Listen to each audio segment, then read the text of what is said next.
অভিনন্দন mister dependable Mushfiqur Rahim. আজ পাকিস্তানের বিপক্ষে টেস্টে মুশফিকুর রহিম তার জীবনের 14তম সেঞ্চুরি উদযাপন করলেন। এই জন্য তাকে অবশ্যই ধন্যবাদ ও অভিনন্দন। একই সাথে তিনি 16,000 রানের মাইল ফলকও স্পর্শ করেন। তিনি এখন 16,000 রানের মালিক।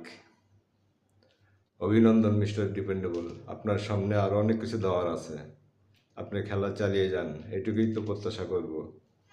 এর আগে সর্বোচ্চ সেঞ্চুরির মালিক ছিল মমিনুল হক। মমিনুল হকের টেস্ট সেঞ্চুরি 13টি, আর মুশফিকুর রহিমের এখন হলো 14টি। সবাইকে অভিনন্দন। মমিনুলও ভালো খেলবে, মুশফিকও ভালো খেলবে। সবার প্রতি তো আমাদের অনেক ভালোবাসা, অভিনন্দন থাকলো।